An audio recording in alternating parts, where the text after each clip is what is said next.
A darasinmu na yau za mu koyi she versus her. She versus her. So, kalmar she da kalmar her dukansu yana nufin ita. Suna nufin ita. So, amma ɗayansu subject ne wanda she kenan shine subject, sannan kuma her yana nufin object. She is a subject, third person, personal pronoun. Her is an object, third person, personal pronoun. Wannan shi ne. So, muka ce da kalmar she da kalmar her duk yana nufin ita, sai dai she yana matsayin subject ne, sannan kuma third person, mutum na uku, sannan kuma singular.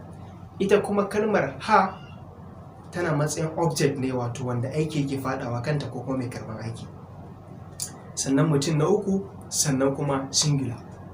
Ta yaya za mu yi amfani da su a cikin jimla? Sai mu ce she is my neighbor. She is my neighbor. Ita maƙociyata ce. Ita maƙociyata ce. Kaga a nan wajen she na amfani da ita a matsayin subject kenan. She is my neighbor. Ita maƙociyata ce. Wannan kenan. Idan kuma na ce me, she is my friend. She is my friend. Ita abokiyata ce. Ko kuma in ce me, she will bring the book now. She will bring the book now.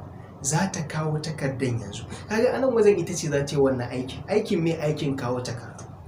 Amma kuma in na ce the book will be given to her. The book will be given to her. Za a ba ta takardun now yanzu. The book will be given to her now. Za a ba ta takardun yanzu. A nan wajen na yi amfani da ita a matsayin object wanda aikin ita ce za ta ribaci wannan aiki idan aka yi shi.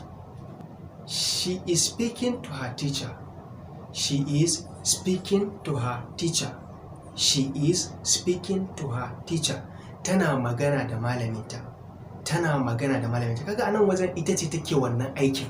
Aikin me? Yin magana. Yin magana gawa? Ga malaminta. Tana magana da malaminta. Idan kuma zan yi amfani da hafa, sai in ce the teacher is speaking to her. The teacher is speaking to her. Malamin yana yi mata magana. Malamin yana yi mata magana. Kaga a nan wajen ita ce take amsar wannan aikin. Aikin waye? Aikin malaminta. Wani aiki malaminta yake yi? Magana. So ita ce take receiving na wannan action na wannan malamin nata. So wannan a takaice kenan bayani akan she da kuma her. She is a subject pronoun. Her is an object pronoun.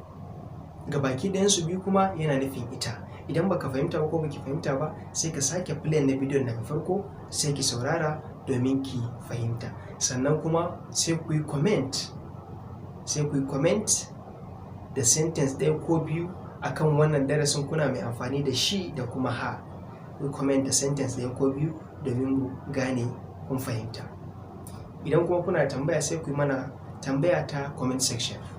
A nan muka kawo ƙarshen darasinmu, sai mu haɗu kuma a darasi na gaba. Wassalamu alaikum warahmatullahi.